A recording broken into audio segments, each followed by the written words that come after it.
Olá a todos, bom dia. Nesta 22ª edição das Oficinas Singulares, convidamos o Pedro Cabral para conversar. Deixem-me passar aqui. O Pedro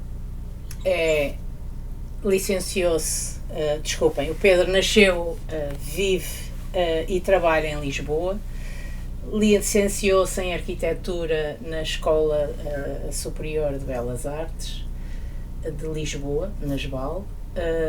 Diz de forma engraçada que é casado e tem uma filha, um filho, uma nora, um neto e 2 netas. Desenha e muito, faz vela e viagens a pé. É autor do blog Bonecos de Bolso e colaborador dos blogs dos Urban Sketchers do Grupo Internacional e do Grupo Urban Sketchers de Portugal. Fez parte da criação do Grupo Urban Sketchers em Portugal e da criação da Associação Nacional de Urban Sketchers, fazendo parte também da anterior direção.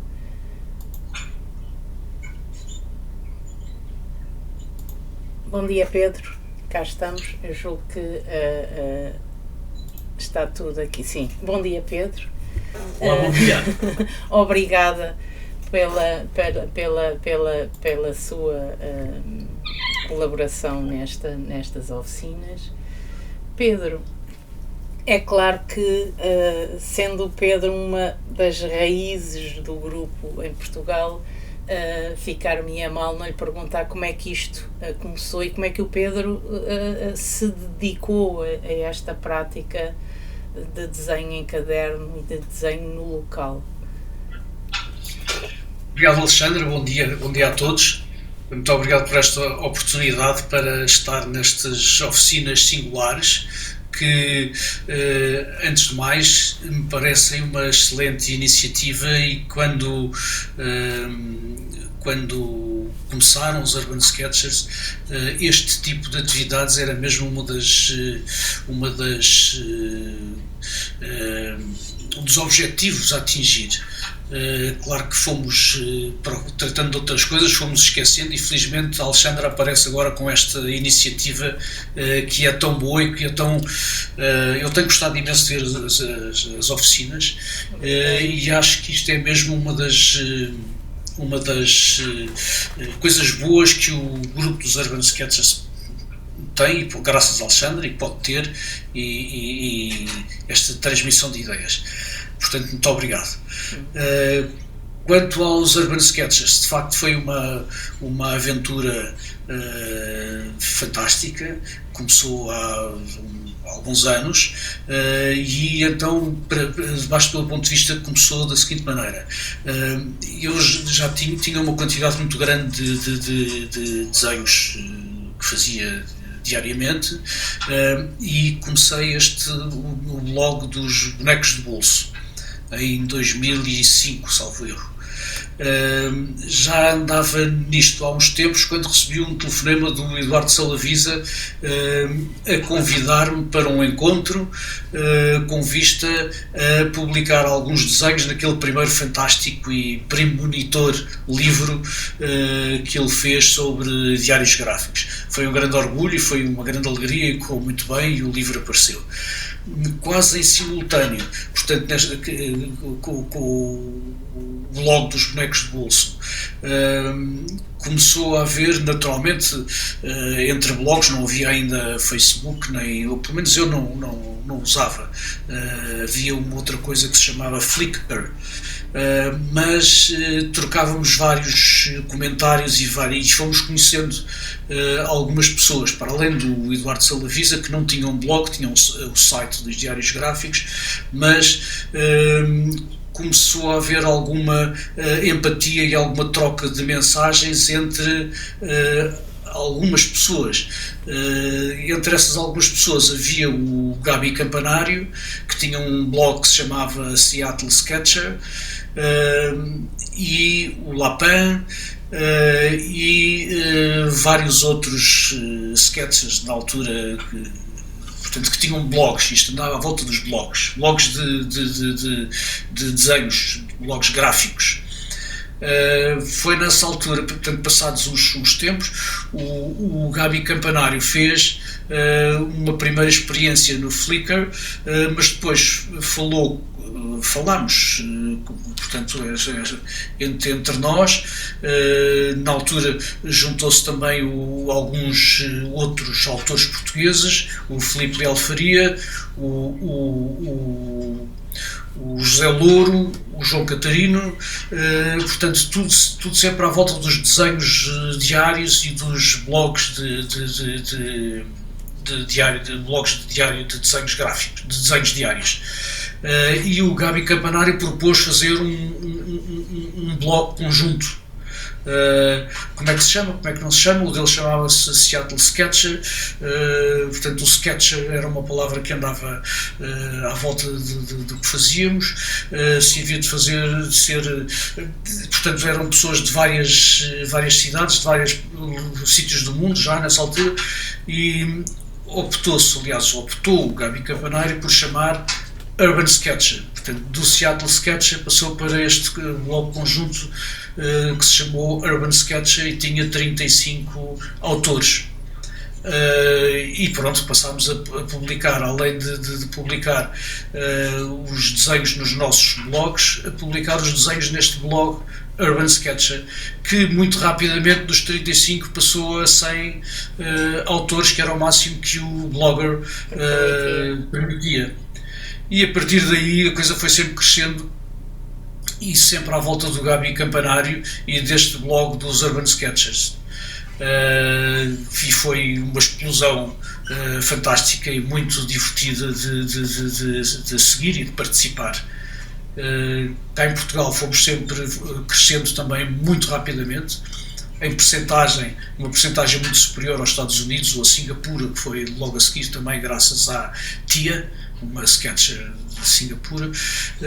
Portanto, a coisa cresceu rapidamente, e logo passado, não um ano, mas salvo erro 2 anos, o Gabi resolveu fazer um primeiro simpósio que aconteceu em Portland, que teve 75 participantes, e que foi, digamos assim, a semente a semente não, mas a consolidação do movimento dos Urban Sketchers como movimento para além do blog dos Urban Sketchers.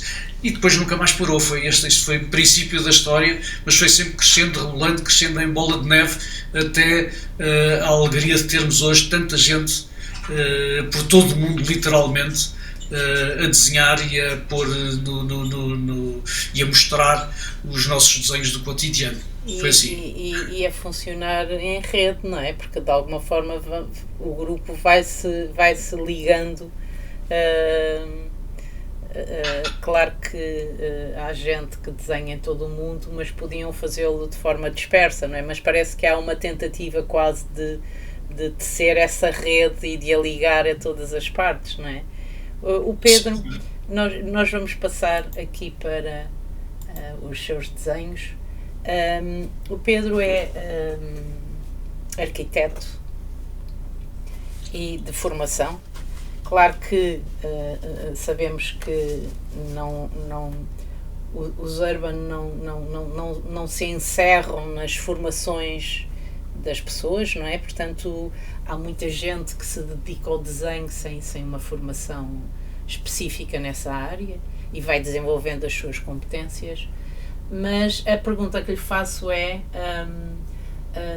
talvez não sei se isto é característico, mas parece-me que há aqui uma certa relação do uso desta caneta preta com a formação que o Pedro traz à partida para estes cadernos.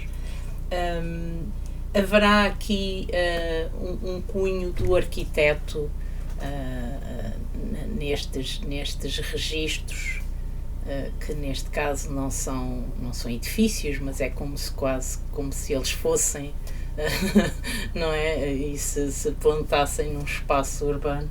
Estes barcos que de facto o Pedro nos partilhou connosco para começarmos esta conversa, eles utilizam recursos apenas uma caneta preta e depois uma paleta interminável de tons e de linhas que por cruzamento me permitem fazer quase uma gama completa, não é? Mas há uma simplicidade na abordagem que eu acho que é fantástica e é muito característica do seu trabalho. A pergunta é esta, Pedro. Então, sim, ora bem. De facto, há uma relação que não se pode, que no meu caso, não se pode separar. E que, mas que não é uma coisa única nem absoluta, nem exclusiva. O Frank Ching é um arquiteto americano, professor de desenho, com inúmeros livros publicados, é assim um guru do desenho de arquitetura, que tem, os livros dele têm servido para, ao longo de dezenas de cursos de desenho. E quando ele esteve cá no simpósio em Lisboa, fizemos alguns workshops a meias. E ele, que é uma pessoa verdadeiramente extraordinária, mas dizia com muita graça, a propósito desta relação da arquitetura com o desenho diário. Isto é, ao mesmo tempo, a blessing and a curse, quer dizer, é ao mesmo tempo uma bênção e uma maldição. Porque se os arquitetos têm algum treino devem ter, ou supostamente têm algum treino de desenho, por outro lado ficam de tal forma amarrados a esse treino que lhes é muito difícil ver as coisas de uma maneira mais liberta. Isto é uma realidade de difícil ultrapassagem às vezes, é a tal parte da maldição. Lembro-me há uns anos largos, eu quis fazer começar a desenhar figura, porque, por exemplo, o desenho da figura é muito difícil. E quando comecei, nas primeiras aulas, a professora, uma rapariga simpaticíssima, mas deitava as mãos à cabeça e dizia: Pedro, o corpo humano não tem linhas retas. E de facto foi muito difícil, e é diariamente muito difícil às vezes libertar-me de alguns tiques do desenho de arquitetura. Ora bem, por outro lado, o facto de eu desenhar muito tem as suas raízes na formação de arquitetura. Porquê? Porque eu, durante muitos anos, passei 8 horas a desenhar arquiteturas profissionalmente, no estirador, com réguas T, rotrings, lápis e lapiseiras, várias canetas. Ora bem, e a certa altura, em 87, acontece esta revolução que muitos de nós já não se lembram, que foi de um momento para o outro deixou de haver estiradores e passou a haver computadores. Os grandes papéis, os vegetais, as réguas T e outras réguas que a gente trata por réguas T, mas que não são, tudo isso deixou de existir de um momento para o outro. Passámos a gastar as 8 horas por dia à frente de um teclado e de um ecrã, o que é dramático às vezes. E eu, passado muito pouco tempo, descobri que de facto tinha comichão nos dedos e nas mãos e tinha muita vontade, muitas saudades dos lápis e das canetas e etc. E foi nesse momento que eu comecei a desenhar muito mais, cada vez mais, e quase diariamente. Portanto, tem uma relação muito ligada, a minha prática do desenho tem uma relação muito ligada com a formação de arquitetura e dos desenhos, etc. E a prática, pelos vistos, foi acentuada por essa ditadura da informática, não é? Que felizmente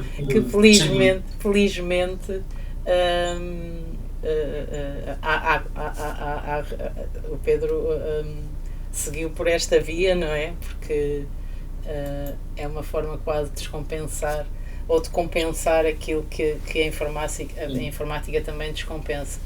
Pedro, com grande ajuda, desculpa interromper, mas não queria deixar passar esta altura para referir a grande ajuda que tive nessa altura de um colega e grande amigo, o Adalberto Tenreiro. Nessa altura vivia em Macau, e o Adalberto, que lá vivia também, ainda vive, sempre foi, desde sempre, um aficionado do desenho e estava sempre a desenhar, e foi o meu grande companheiro, o meu grande mentor e uma grande ajuda nesta libertação, ou nesta captação do desenho para o desenho em caderno, para o desenho livre, para o desenho de observação. O Pedro, iniciámos era para perguntar, mas entretanto o Pedro avançou com essa ideia de quando é que tudo começa, não é? Mas quando tudo começa, o Pedro tem uma abordagem ainda, neste caso, tem uma abordagem de registro do instante ou do espaço, do momento ou do cotidiano. Esta página, por exemplo, que é antiga, não é? É uma página que é reveladora dessa fase inicial, desses desenhos em caderno. Qual é o propósito, Pedro? Qual é o grande propósito desta página? Ela é trabalhosa. É uma página muito trabalhosa. Na altura, eu andava muito à procura, foi o princípio do meu desenho quase diário, e foi também no princípio da minha estadia em Macau, onde tinha a grande vantagem da viagem, que é do desenho de viagem, que é nós estamos permanentemente em espanto perante o insólito, ou aquilo que é novidade, como era este caso, de chegar a Macau e ver esta porta evidentemente chinesa, coisa que já não existe. Era uma fábrica de tabaco que estava para demolição, suponho que já não existe, e os rickshaws. Portanto, havia aqui uma preocupação de registar o que ia desaparecer, o que estava condenado, e o que me espantava, o mais diferente que existia naquele momento, que me chocava no sentido do inédito. Era uma porta com uma personalidade muito chinesa. Hoje em dia já não há muitas portas destas, e há aqui outra coisa também que a mim me espanta agora, mas de facto correspondeu a uma procura. Este desenho foi todo feito, foi começado no local, quer dizer, o apontamento nasce num caderno pequenino feito no local, mas depois é feito numa folha de papel em casa, começado de novo, papel cavalinho ou equivalente, e é todo desenhado com Rotring 01. Eu não me lembrava, que é uma coisa que nem sei se ainda existe. Nem eu agora, se fosse desenhar, ia à procura de uma 01, quer dizer, mas foi um desenho que passado e repassar com a mesma caneta, cada vez juntando mais tramas. Portanto, ainda era uma técnica muito de procura e de busca e afinação. Pedro, aqui tenho o exemplo disso, não é? Eu não sei se é feito com a mesma caneta, mas é uma procura quase de uma paleta, não é? De tons e de cores, entre aspas, para quem desenha a preto e branco. Não é? Porque o Pedro acaba por procurar aqui, parece-me a mim, pelo menos aos meus olhos, é quase como uma procura de uma gramática, não é? Que pode depois utilizar e articular em função de uma caneta apenas que lhe permite fazer as coisas todas, ou seja, pode desenhar o arco-íris à vontade, não é? Isto é outro capítulo, digamos assim. Eu acredito na necessidade, na bondade da prática. Quer dizer, ninguém nasce ensinado. Eu não acredito no predestino, no desenho como predestino, ou como jeito para, ou como eu abomino a imagem romântica do artista que usa boina e vê a realidade de uma forma diferente e a quem são permitidos excessos. Acho que é um mito ou uma pose só comparável com o do intelectual que fala baixinho, nunca se ri e não se dá com estúpidos. Quer dizer, são poses que matam. E eu acredito no trabalho e no gosto, primeiro, no gosto pelo desenho ou pelas artes de forma geral, e no trabalho aturado e complexo e longo que leva a fazer as coisas. Quer dizer, é sobretudo um artesanato, uma coisa trabalhada, e isto faz parte desse trabalho, que também dá alguma alegria. Eu tenho sempre, ou quase sempre, nos cadernos, guardo uma página para este tipo de ginásticas, e ginástica é uma coisa que nos é fundamental, como para qualquer outra atividade. E esta ginástica, que aqui tem esta forma da procura de várias tramas de caneta para, enfim, para fazer aquilo que precisamos todos os dias, que são as gamas de cinzentos ou de escuros ou de tons, não é? Que podem ser feitas com várias pequenas palavras ou várias pequenas marcas. Em inglês isto chama-se mark making ou hatch, mas que exige algum treino. E portanto esse treino é feito nestes momentos de ginástica, que às vezes estamos mais cansados, temos o caderno à frente e vou guardando uma página para estas. Podem ter muitas formas, mas são muito importantes. É muito importante ter este treino para depois o poder aplicar no momento do desenho em que é preciso. Portanto, isto é uma ferramenta. É preciso ir ao ginásio para depois estar em forma, não é? Exatamente. Pedro, na verdade, só se desenha desenhando. Agora, se por um lado a paciência daquele ginásio é evidente, aqui também há um aproveitamento dos momentos de espera que requerem muitas vezes muita paciência, não é, Pedro? O Pedro tem muitas páginas em que espera e que aproveita as esperas. São cansativas, Pedro, ou deixaram de o ser dentro desta prática? As esperas estão sempre esperas, não é? Mas tantas vezes é das esperas que são os melhores momentos para desenhar, muitas vezes, não é? Sobretudo porque é um desenho inconsequente, gratuito, que não serve para nada, mas que no entanto acaba por ocupar por se tornar importante por isso mesmo e porque preenche o tal espaço de treino e de aprendizagem. Tem outra grande vantagem, que é nestes desenhos das esperas, digamos assim, eu não olho muito para a composição ou para o conjunto, pelo menos ao princípio não. Vou desenhando aquilo que está à frente, sem preocupação de mais nada. E o desenho acaba quando acaba a espera, portanto não houve este outro desenho, é diferente. Vou só interromper para falar deste desenho. Sim, Pedro. Também é uma espera. Como? Diga. Também é uma espera, mas isto é uma espera especial. Há um mês e pouco fui viajar nomeadamente caminhando o caminho de Santiago. Que tive que interromper a semana passada porque a 7 dias do fim faltavam 220 dos 1000 quilómetros, apanhei Covid e tive que vir para casa a correr, às escondidas.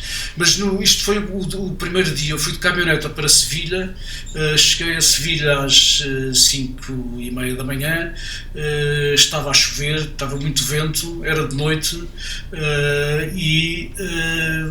não ia para a rua fazer nada. De maneira que resolvi ficar à espera que o sol nascesse na central de caminhonagem. A primeira coisa que eu tinha que fazer era ir à Catedral de Sevilha às 8h30.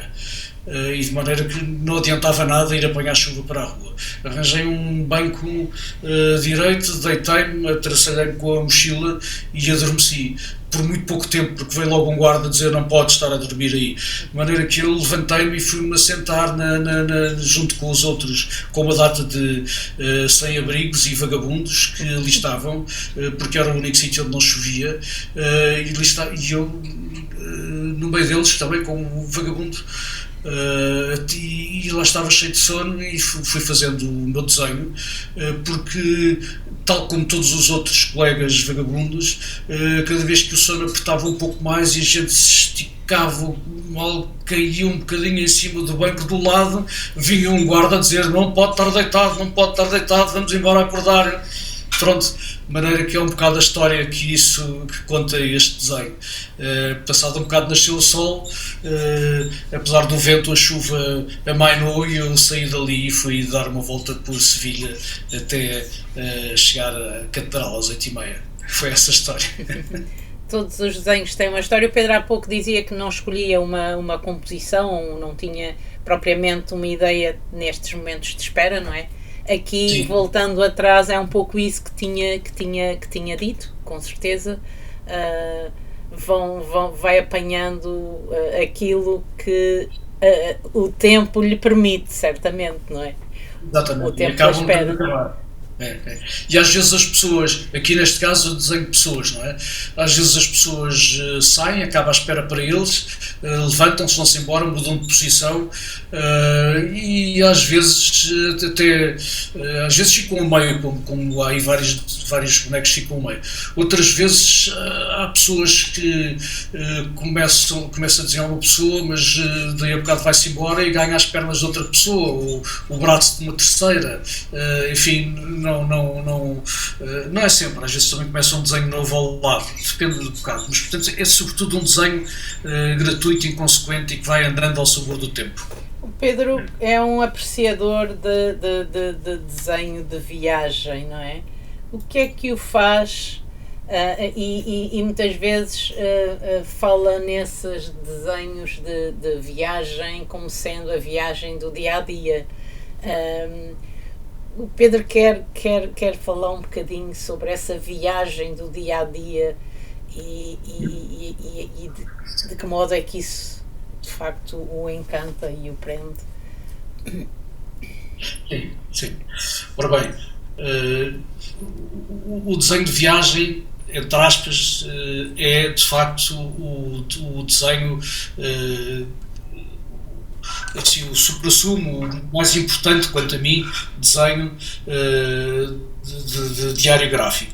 Isto porquê? Porque quando estamos em viagem num sítio diferente, como há bocado já falámos disso, estamos especialmente despertos para aquilo que é realmente diferente, não é? E é isso que torna a viagem interessante, é descobrir coisas que não vemos todos os dias, coisas que nos são novas. E essas coisas bonitas e coisas menos bonitas, mas sempre coisas que nos espantam e que algumas querem mesmo entrar para os nossos cadernos. Portanto, isto é o desenho de viagem. E depois podemos fazer o exercício de pensar porque é que as coisas são diferentes, ou o que é que nos atrai nestas coisas diferentes. e temos grande vantagem, é muito divertido fazer esse exercício para o nosso dia-a-dia. Já fizemos inúmeras experiências, inúmeros workshops e oficinas e brincadeiras e desafios, e até já fizemos alguns livros com isso. Nomeadamente tentando descrever os percursos entre a casa e o emprego, ou entre a periferia e o centro da cidade. Em resumo, o exercício é o seguinte: é olharmos para as coisas do nosso dia-a-dia, para o nosso mundo de todos os dias, para o nosso emprego, para a nossa casa, para as nossas relações, mas olhar para elas como se fosse a primeira vez. Se um extraterrestre, se um estrangeiro, uma pessoa, um oriental, um japonês, chega aqui à minha casa e vai de casa até o emprego, e com que olhos é que ele vê isto? O que é que ele vai reparar? Quais são neste percurso que eu faço todos os dias, já de olhos fechados e já não consigo ver nada de novo, uns olhos novos, que podem ser os meus, o que é que vem aqui de novo?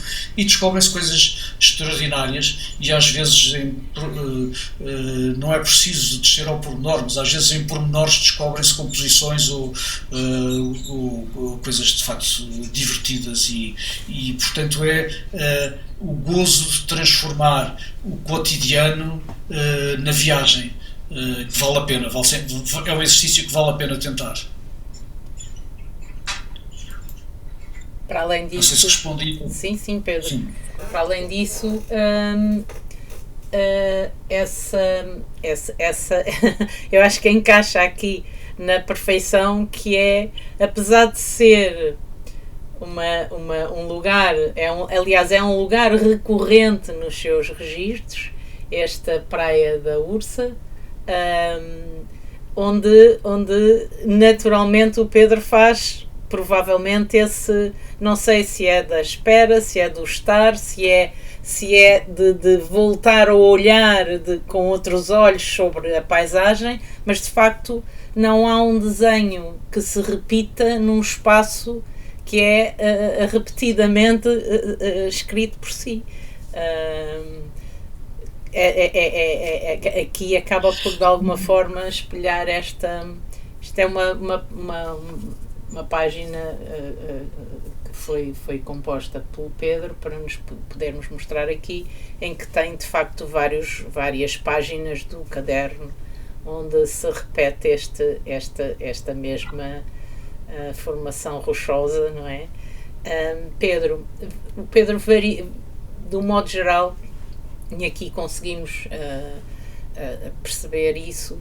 O Pedro utiliza poucos recursos, não é? É quase, se por um lado vai ao ginásio, por outro lado também faz uma espécie quase de dieta nos elementos, nos recursos que utiliza, ou dos materiais, neste caso, que utiliza para o desenho. Quais são os materiais da sua preferência e porquê essa preferência? Sim.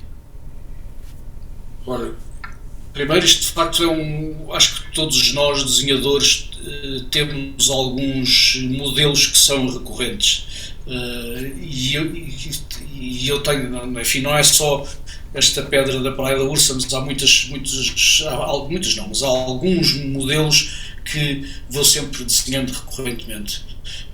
Aqui, como vou muitas vezes à Praia da Ursa, de verão e de inverno, é um passeio lindo, é uma praia espantosa, e é muito divertido também ver como aquela mesma pedra, conforme nos sentamos mais abaixo, mais acima, mais ao lado, vai tomando uma forma diferente, e com as luzes e com as horas do dia, as sombras e as cores e os nevoeiros vão nunca se cansa de ser desenhada, não é?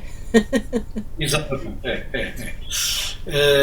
portanto, são assuntos e às vezes vendo as coleções percebe-se, enfim, eu já desenhei esta pedra mais de 100 vezes, aqui tem 5 desenhos, mas há muitos, e vendo essa coleção é engraçado ver essas diferenças e também as diferenças do nosso estado de espírito quando as desenhamos, que isso também é altamente influenciador para o desenho. Quanto aos materiais, de facto, bem, o meu material de eleição, aquilo que eu gosto mesmo de usar é a caneta. A caneta em cima do papel. Uso muito, e sobretudo, caneta de tinta permanente. E com uma tinta, agora uso uma tinta que teoricamente insolúvel à prova d'água, depois de seca, para poder aguardar por cima. E isso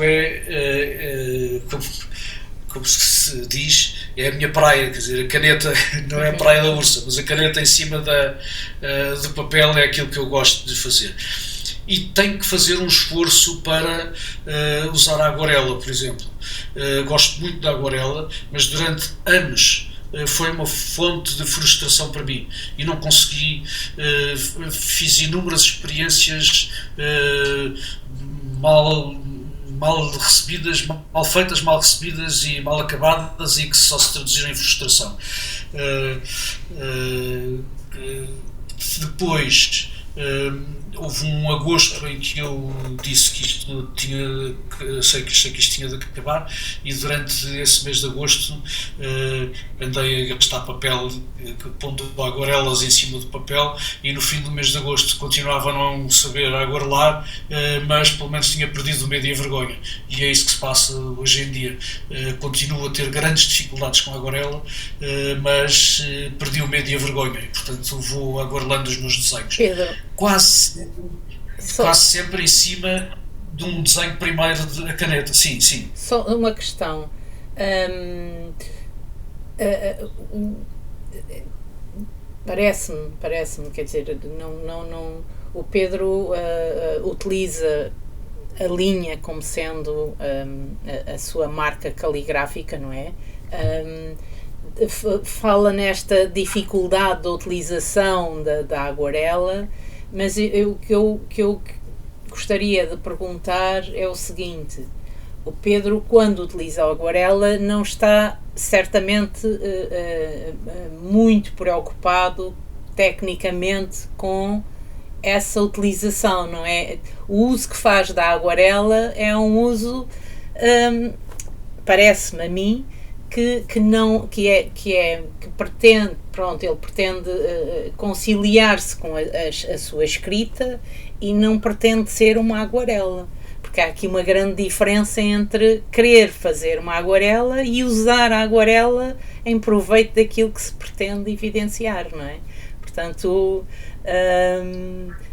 não me parece que seja, por outro lado, também não me parece que o Pedro não a use com também muita ida ao ginásio, não é? Eu acho que o Pedro também deve ter já, aliás, as suas aguarelas ou os seus desenhos onde a aguarela surge parecem ter tudo no sítio, não é?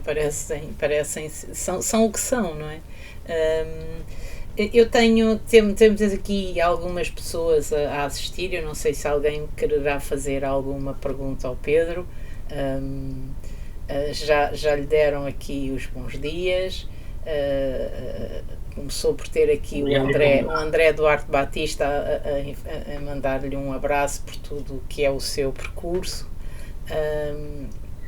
E todas as pessoas que aqui estão, eu é que vos peço desculpa porque não consigo estar a conversar com o Pedro e sobre os desenhos e a acompanhar claramente depois os comentários, mas se alguém quiser deixar aqui alguma pergunta ao Pedro, pois se eu conseguir simultaneamente vê-lo, terei muito gosto em fazer transmitir. continuando nesta ideia da viagem, aqui voltámos atrás no tempo, porque os livros também e os cadernos permitem-nos abrir e pensar e voltar atrás e relembrar.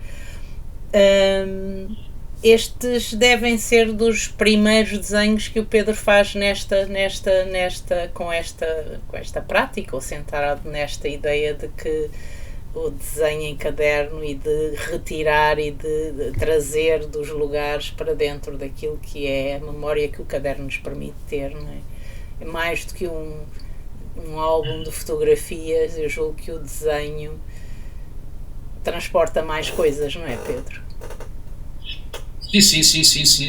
Isso faz parte daquela história que todos vamos contando, mas que é verdade. Quer dizer, que o desenho obriga-nos, primeiro, exige a escolha do motivo,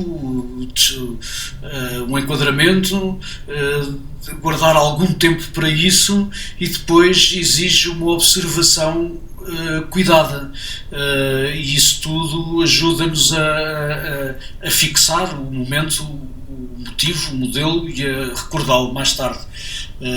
Este desenho de facto é dos princípios, isto é no Nepal, talvez em 90, é lápis, que é uma coisa que eu raramente uso, mas faz parte dessas experiências.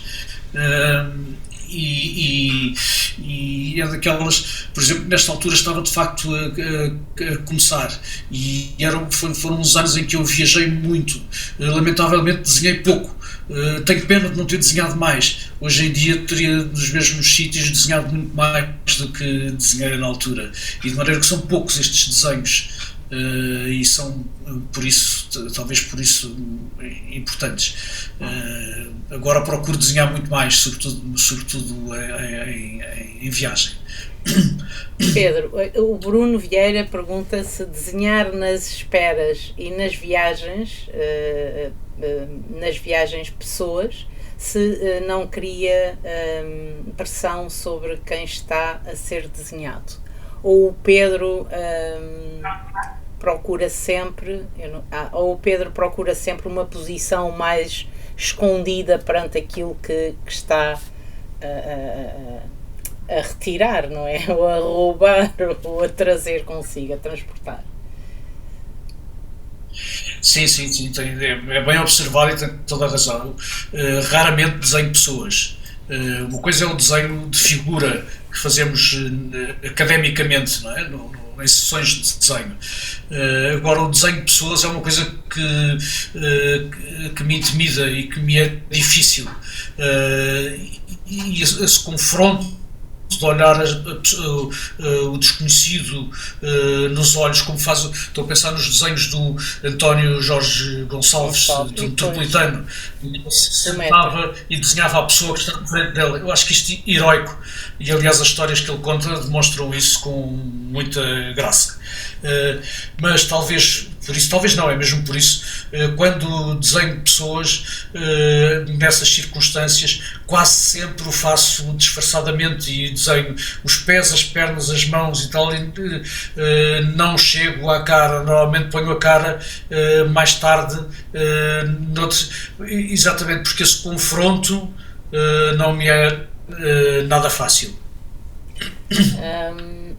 Passando aqui para a nossa página, para a sua página dupla, uma viagem a Manhattan, certamente, não é? Porque não é à distância. Sim. Embora seja uma captação à distância, não é? Pedro, conjuga Sim. aqui os dois meios que utiliza normalmente, e estes registros são morosos, Pedro, são páginas que levam muito tempo, acontecem numa viagem. Nós temos sempre o problema de fazer-nos parar, não é? Portanto, o Pedro, nesses processos de viagem, para muito, leva o desenho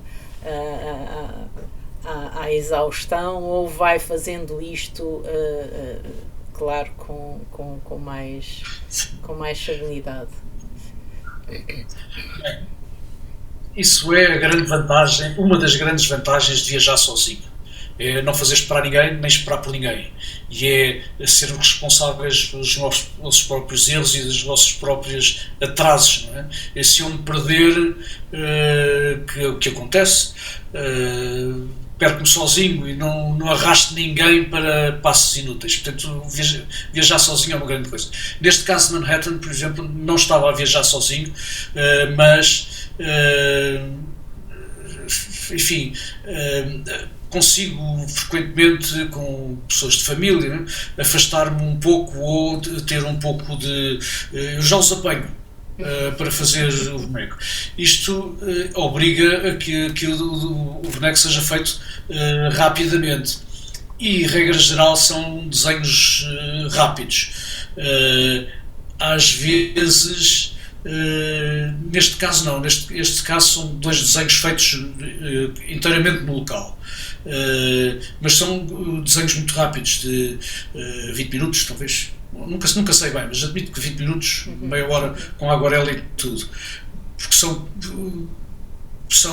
mas vê-se que é um desenho feito bastante a despachar, o que lhe dá também essa pressa, dá-lhe alguma frescura à conta da menor precisão ou da menor... às vezes as proporções não são tão afinadas ou tão corretas na correção, tão corretas como deviam ser, mas isso dá-lhe uma frescura que também não tem. Não teria se fosse um desenho feito por uma fotografia, por exemplo, pode ficar muito mais correto, mas perde frescura, sem dúvida. Instante, não é? Deixa de estar naquela relação com... Aqui, Pedro... Aqui estava-me a dar um gosto especial. Pedro quer voltar atrás? Estava-me a dar um gosto especial ali em Manhattan, naquela questão dos nevoeiros. Não vale a pena voltar atrás. Okay. Não. Estes desenhos que aqui estão... Sim. São exatamente dos workshops, das oficinas do primeiro simpósio com o Frank Xing, que fizemos as oficinas no Chiado. E isto são vistas ali no Chiado. Enfim, ainda só a caneta, embora nesta altura não o aguarelava os desenhos, mas usava muito lápis de cor, que é um material que gosto imenso. Continuo a usar e a desenhar, e às vezes a misturar os lápis de cor com as aguarelas. O lápis de cor é uma média que me entusiasma. Neste caso não tem nada de cor, mas tem lá a luz toda. O Frank Xing também não usa cor, isto portanto andava pelo menos há essa tentativa, e portanto aqui é aquela altura em que estamos a usar a panóplia toda da ginástica da caneta, ou seja, o peso dos traços, as tramas, o mark-making, os brancos, que são a ausência de traço, não é? Portanto, aqui é o momento de disparar todas as munições que temos de caneta e papel branco. E isso é uma coisa que gosto muito, não é? Também dá um gosto. E o ponto de vista, Pedro, que depois também faz, é o condimento depois de todas estas coisas também, não é? Essa questão do olhar. Sim. Do ponto. Nós estamos agora com um conjunto. Sim, aqui já tem algo, aqui ao contrário do que espera. Sim. É também um desenho do encontro. Do encontro, exatamente. O encontro que durou uns meses, que foi em que nos Urban Sketches nos propusemos desenhar, e foi uma coisa fantástica, todos os 100 locais desenhados pelo Roque Gameiro naquele livro de 1925 que se chama Lisboa Velha.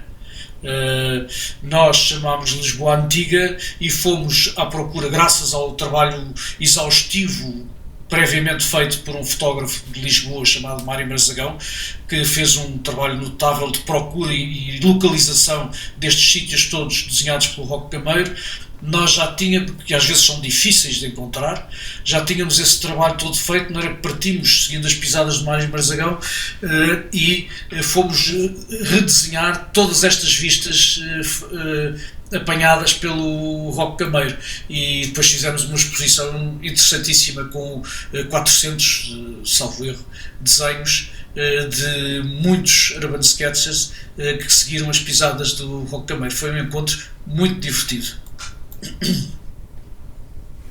Ainda nos encontros, Pedro, nós sim, ainda estamos quase, temos a 10 minutos do fim da nossa conversa. Pedro, esses encontros, qual é a vantagem desses encontros dos Urban Sketchers?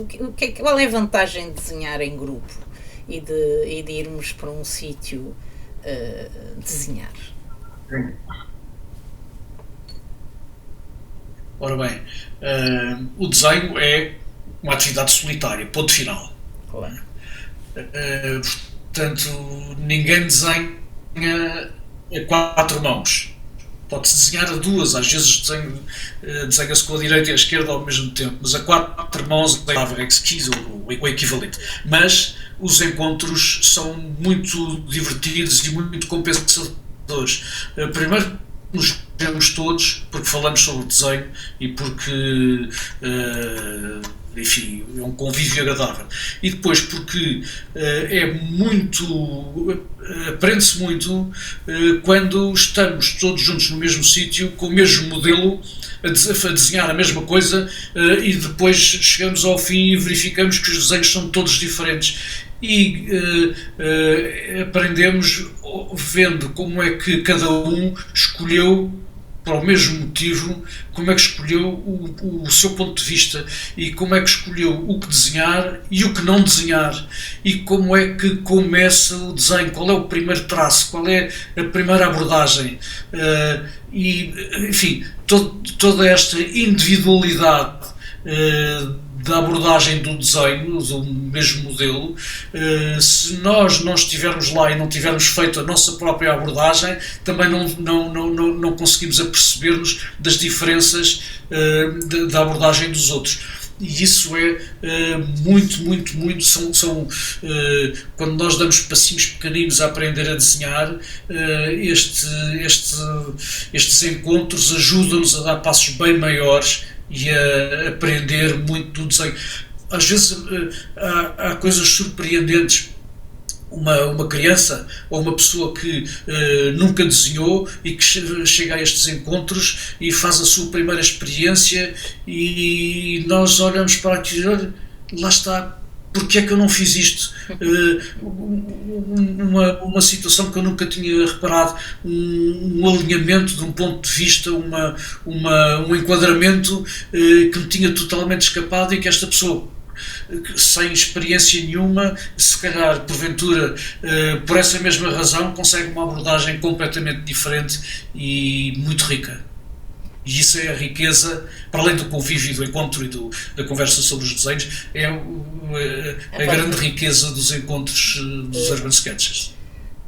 Pedro, nós vamos passar para o desafio, não é? Este é das imagens que ilustram o desafio que o Pedro nos tem para apresentar. O Pedro, peço-lhe que o vá apresentando, eu depois vou passando as imagens, porque há aqui um conjunto de imagens que se relacionam com o mesmo desafio e com uma das suas fixações também. Pedro, passo-lhe a palavra.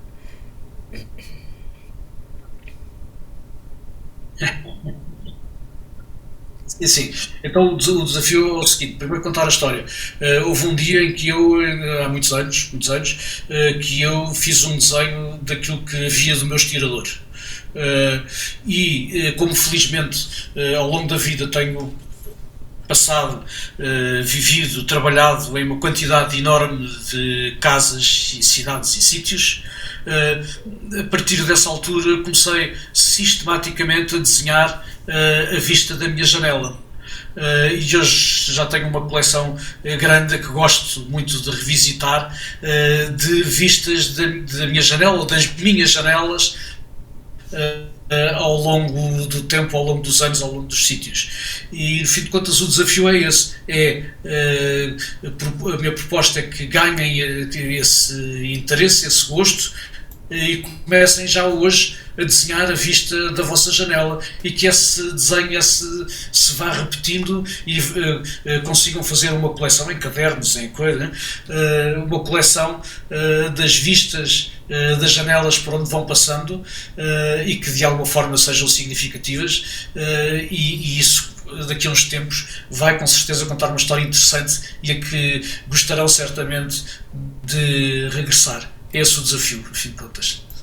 Pedro, eu agradeço. Depois, as imagens que fui passando mostram diferentes sítios e diferentes também abordagens. O Pedro aqui propõe que o desafio propõe que utilizem algum material em específico, ou é livre de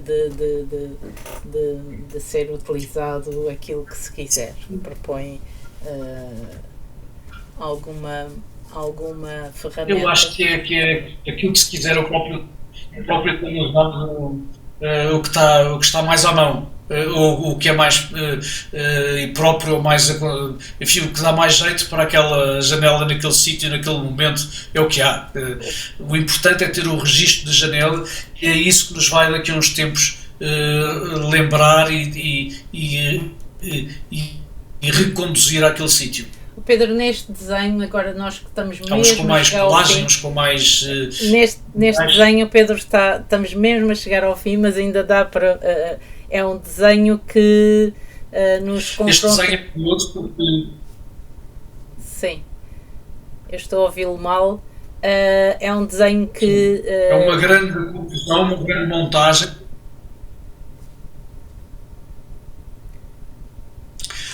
É uma situação em que já nada disto existe, nem o edifício lá do fundo, nem o edifício onde eu estou a desenhar, nem o edifício do meio, nem o telefone. Aquilo era um telefone ainda daqueles pretos de bakelite que está aqui em primeiríssimo plano, e junta, portanto, um desenho lápis de cor, da vista da janela, depois com uma colagem de uns caixilhos feitos em cartão, e ainda sobreposto a isso, preto, é um recorte também, uma colagem do telefone, do cortinado e de uma mesa que estava à frente do local.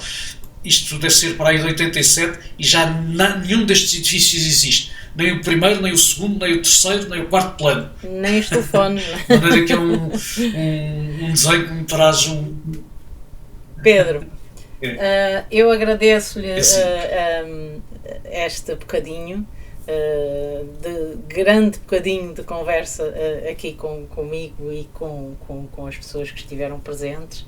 Agradeço-lhe a partilha, que é aquilo que ao fim e ao cabo nos vai unindo neste grupo Urban Sketchers. Foi um prazer enorme estar aqui a conversa consigo. Tenho pena de ter que acabar esta conversa. Agradeço-lhe, espero que todos correspondam aqui ao desafio que o Pedro nos propôs, e lá está, é uma coisa que irá acontecer ao longo do tempo, não é preciso ser já uma coleção feita agora e já, mas ao longo do tempo poderá ser interessante depois virmos a comparar estes registros e a ter estas diferenças de olhar. Pedro, muito obrigada.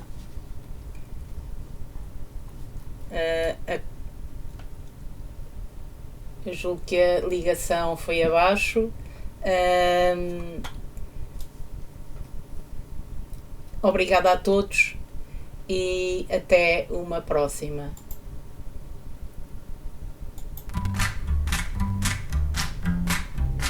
Oh Pedro, isto desligou, foi abaixo, eu peço desculpa. Sim, claro. Fiquei sem agradecer, mas